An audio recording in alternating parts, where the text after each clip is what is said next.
When and if you get in the cookie mood, try the giant kitchen sink cookies. I'm not going to say they're really healthy for you, but they are full of goodness. Your family will adore you for making these giant kitchen sink cookies, and you're going to love these. Have you ever made such a cookie? I have never. So we start first with 2 sticks of butter. Now this dough starts like a really good crispy cookie dough because we're using half light brown sugar and half granulated sugar. 3/4 of a cup of light brown. You could use dark brown if you wish, but the light brown is better.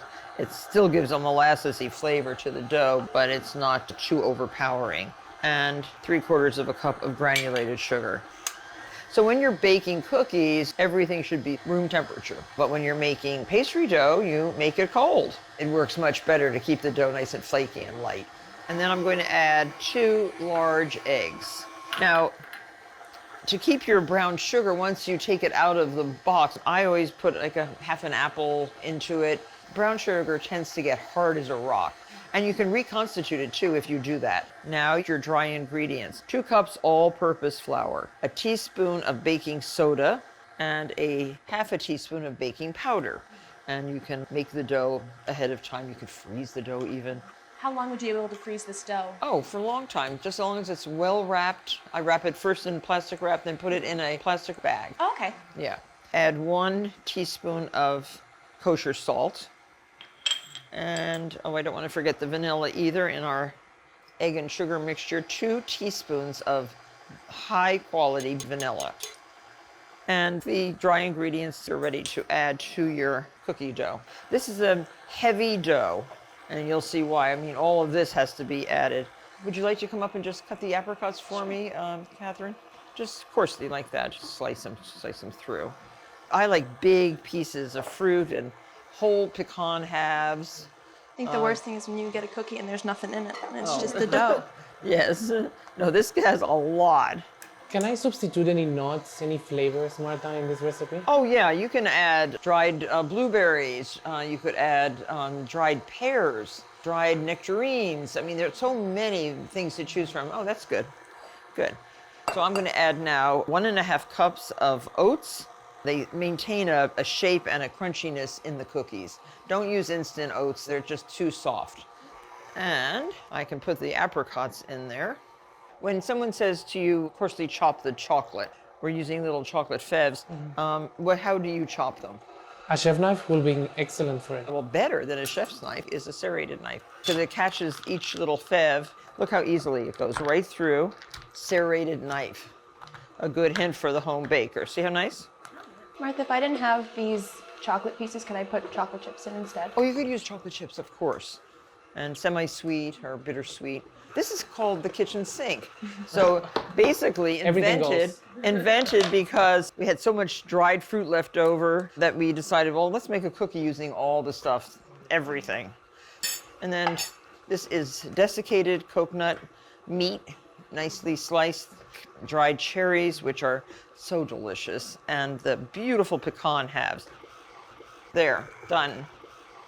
All right, so we'll clean up our various messes and we will start to scoop out the cookies.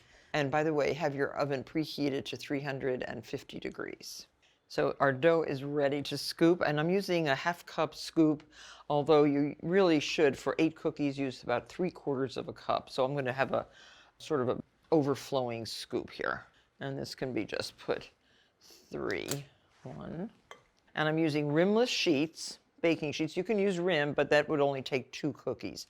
You don't want the cookie to run into the sides of a pan because you want round cookies. And I'm using parchment paper. That cookie dough seems ready to eat. It's very tasty. If the bowl has any left, you can scrape. Yeah, I'm the first in line. Just flatten these with the palm of your hand. So they're flat rounds. Pretty, right? About 4 inches in diameter. Are they going to spread in the oven, Martha? They'll spread a little bit more, yes. Okay.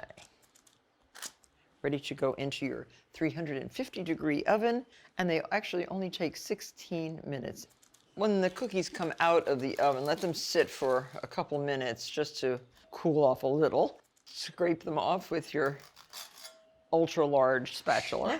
Now see, look, my trays are clean. A good reason to use parchment is because it does really avoid cleaning up all these pans. So parchment, silicone sheets, either really good for baking.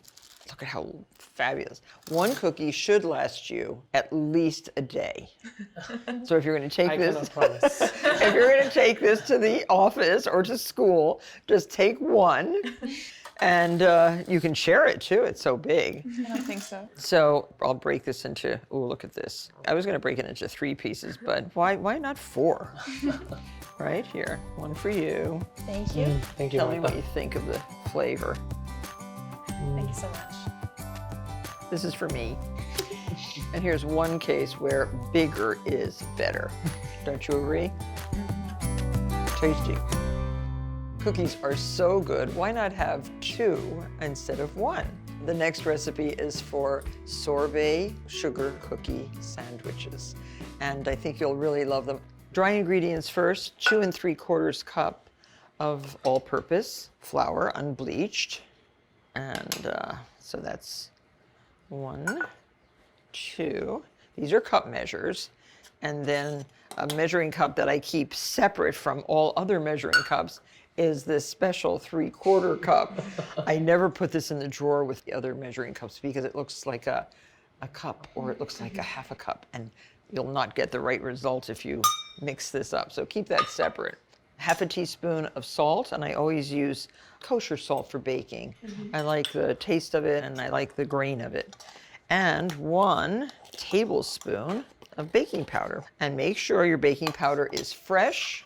Baking powder does get stale, does lose its leavening power, and you don't want to have a problem. So that is our dry ingredients. Sugar cookies are high sugar, high butter, flour, eggs. It's so simple. And this one calls for 1 tablespoon of vanilla extract, which actually makes the cookies very tasty.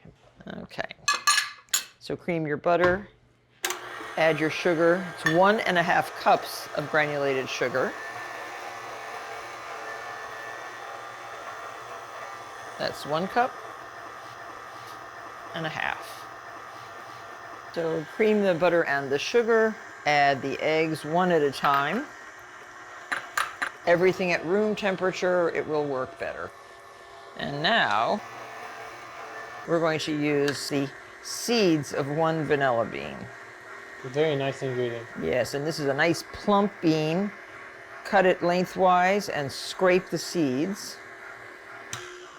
You might not know that vanilla beans, these long beans, grow on an orchid plant, an epiphyte. Now, don't throw this away. What would you do with it? I would put it on a bottle of vodka and make my own vanilla extracts. That's a good use. That's a very good use. I also put it right into my sugar. And I keep vanilla beans in a canister of sugar for vanilla sugar. And then you can just add that to your cookie batter. So get that mixed in. Add 1 tablespoon of vanilla extract just for added punch. And now, I see a few more errant vanilla seeds. Scrape this down and add your dry ingredients bit by bit. There's no liquid in this cookie.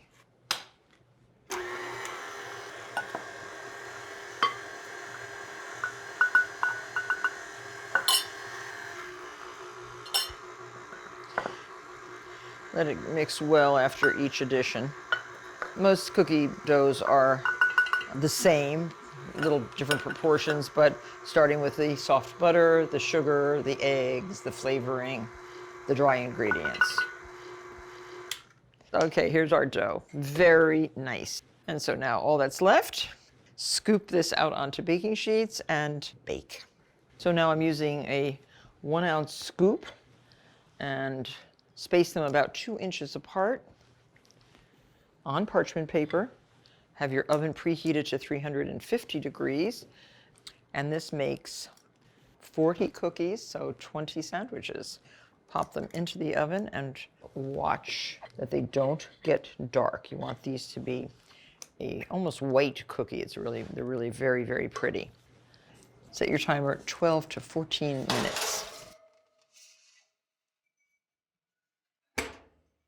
The cookies have cooled. I've matched up the sizes. There were little variations, and it's nice to have the same size wafers. This is a wonderful mango sorbet, and I'm using 1.5 ounce scoop, ice cream scoop, and match the scoop to the size of the cookie. We made these really big one day, and they were just too big to eat. Even though they're ultra delicious, they're too big to eat. So make them just like that. And the raspberry, also beautiful. Of course, you can use homemade ice cream. We just wanted to make these a little bit different and do them with sorbet. And just think of you're having an outdoor barbecue, and then you bring out big trays of these. Your friends will go nuts. Legend has it that every second 48 people eat an ice cream sandwich. That, I think, is a little over the top. I hope you try this cookie. I think you and your family will adore it. If you like shortbread with some wonderful flavors, try these Maple-Pecan shortbreads. The recipe makes 12 large square cookies that you can enjoy any time of day or night. Start with 2 sticks of room temperature butter. Cream that in your stand mixer. It works very well with 3/4 cup of granulated sugar. And separate an egg. We're going to add 1 egg yolk to this mixture. So save the egg white and use that beautiful yolk. Now the real flavor in this cookie comes from maple syrup, one of my very, very favorite sweets, but it has to be real maple syrup. Don't buy the syrup that says maple flavored. Takes 40 gallons of sap to make 1 gallon of maple syrup. 1/4 teaspoon of best vanilla in addition. See, that's very nicely creamed. The dry ingredients is 1/2 cup of cake flour with 2¼ cups of all-purpose unbleached flour. Cake flour has a little cornstarch in it. It's a little bit lighter than the all-purpose flour. What determines the type of flour that you use in each recipe? Well, shortbread traditionally has something like cornstarch in it, so I'm using the cake flour. Sift that together with 1/2 teaspoon of salt, and we have to chop the pecans. And we need 1/2 cup. Now, you can do it like this, and that takes a while, but it works very nicely with a good sharp knife, but twice as fast with 2 knives. For some reason, the pecans don't move as much on the board if you have the 2 knives, but you see how fast this works? Would you like to try it? Who came up before? I'll jump in. Okay, Jose? Definitely. Come and try a new method. Have you ever done chopping like this? I have never. Okay, well, they here, will not dance around. Hold the points Yes. and hold the handles. Excellent. And no cut yourself. No, I'll try. Okay, so fine, fine, fine. And knives like this are excellent for doing shallots and carrots, anything that you have to dice and mince. This is such a good way to do it. Now we're going to add the flour, the dry ingredients, to the butter. Yeah, you're doing very well. I see you have the your smell. knife skills. And if you put those in the food processor, you would get more like a butter. You don't want a pecan butter. And that Absolutely. looks very nice. Excellent. Thank you so much. Jeez. And I can add those right to our batter. Now this should be wrapped in plastic wrap and chilled and then cut into squares. So I am rolling the dough. And you want to get this into a piece about 1/2 inch thick. I'm using a little bit of flour on the bench as well as on my rolling pin. Martha, that rolling pin looks really interesting. Yes, this is my first rolling pin I ever bought. And I bought it in Paris. It's made out of mahogany. It's extremely heavy for its size. So this is a double-sided cookie cutter, which is really great biscuit cutter. This is a large square, and it really cuts phenomenally. Make sure your oven is preheated to 275 degrees. Low temperature, long baking time. Okay, 275 for approximately 1.25 hours. So these are the finished shortbread. Maple-Pecan shortbread, which actually get better day after day after day if you keep them in a nice tight container. And try it. Let me know what you think.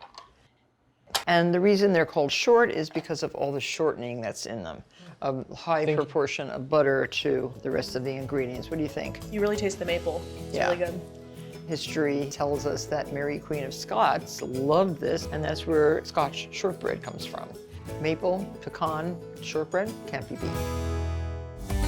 These cookies are irresistible. Thin chocolate wafers, a filling of dark chocolate, and a dusting of very finely chopped hazelnuts. Irresistible, that's the only word I can think of. I first tasted a cookie like this at a restaurant in New York City. And of course, we couldn't ask for the recipe, so we tested and tested and tested until we finally came up with something quite similar. So you need a nice silicone sheet and a piece of plastic to roll the dough out. It's crumbly dough, you'll see. You'll need a docker like this. If you don't have one, you can emulate with a broadly spaced tines of a fork. A 2-inch little cookie cutter. So the dough itself, 5 tablespoons of melted and cooled butter, 1 large egg, can be whisked right into the butter, and 3/4 of a cup of packed brown sugar. Now you can just pack it and drop that right into the melted butter. Brown sugar with a piece of apple to keep it from getting hard. And the chocolate part of this cookie is the cocoa. Remember, we're making the chocolate wafers. And now the dry ingredients, 3/4 of a cup of cocoa. And I'm using Dutch processed cocoa, so it is a very rich cocoa. It stains things, so don't get it on your clothes. Don't wear a white shirt and work with cocoa. 1/2 teaspoon of baking powder, fresh, 1/4 teaspoon of salt, and 1 1/4 cup of cake flour. And, uh-oh, I hate dipping into the cake flour with cocoa, but I did it. Don't tell anybody. It does not require sifting, but if you have very lumpy flour or lumpy cocoa, I suggest putting it through a sieve. But rarely do you see the old-fashioned sifter that Mother used to have, remember? Yes. This The little kind like handle, this, yeah. oh yes, or like this. Okay, and now this goes into here. Just imagine in early France, in the royal court kitchens, there were no machines. Everything was done by hand. And that's when all these phenomenal confections were invented, created. So you can do it. And a very good strength in your arm. Yes, especially for the meringue. Or creaming the butter, too. Do you remember what was the first thing you baked in your life? First thing I baked, oh, well, I always baked next door to my house on Elm Place with Mr. Mouse. His name was Mr. Mouse, and he was a German baker, and he taught me how to bake. And as young children, spent a great deal of time with his wife, who was also a baker. And I learned how to make Gugelhofs, cookies, and my mother taught me the babkas and the more Polish versions of those desserts and cakes. So this is good, it's not so crumbly, and you can just divide this into 3. See what I say about cocoa, how dark it is? So now, once it's divided into thirds, it's time to roll it. We're going to put it right on this silicone sheet, covered with a piece of plastic wrap. Roll 1/3 of the dough as thin as you can. It's going to be less than 1/8 of an inch. And these will make the thinnest, most delicious chocolate wafers. Looking forward. Get this right into the refrigerator for at least 30 minutes. And if you try to speed up the process, put it in the freezer for a little while. After you've chilled the dough, peel off the plastic carefully and dock using this implement of torture. The holes actually keep the cookies very flat during baking. Oftentimes in pastry making, you dock. And now cut with a 2-inch cookie cutter or biscuit cutter like this, as many small wafers as you can. Now this recipe makes 72 chocolate wafers. And try to cut the cookies as close to each other as possible without overlapping so that you will get the whole 72.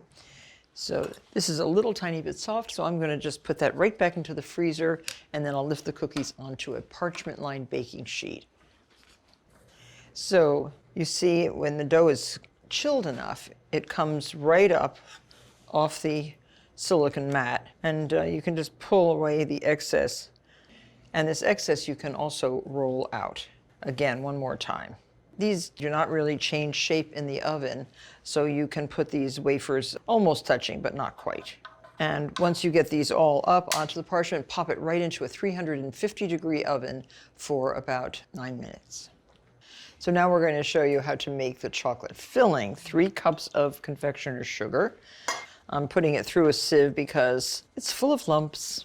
It's the nature of confectioner's sugar, also known as 10x sugar.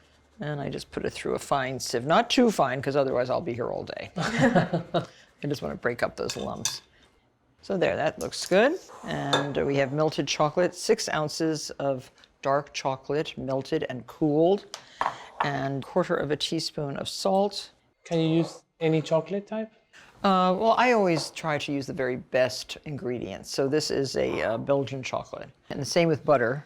3 sticks of butter, 1.5 cups of butter, 3/4 pound of butter.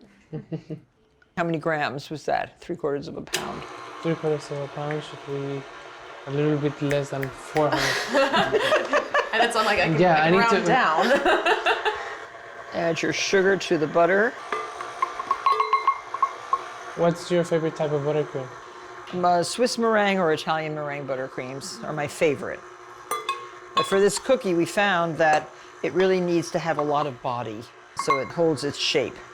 Add your vanilla, 3/4 teaspoon, and then your chocolate. You know what they say about chocolate, right? What? Martha? 95% of the people of the world like chocolate and the other 5% is lying.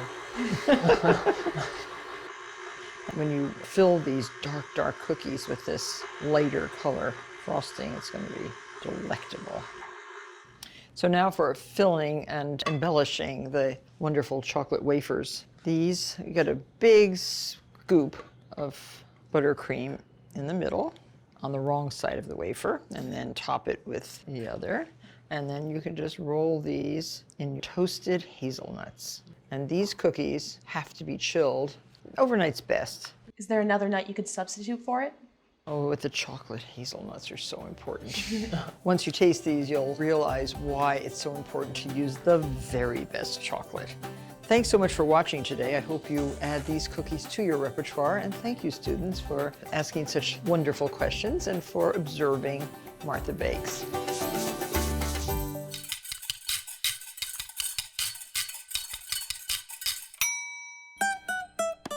Begin with a cooled cake that may or may not be crumb-coated on a wire rack. Set your cake rack over a rimmed baking sheet. Pour glaze over your cake, letting it run over the sides. Tap on your work surface to encourage the glaze to run over the edges. You may need to spread gently with an offset spatula or a table knife to cover the cake completely.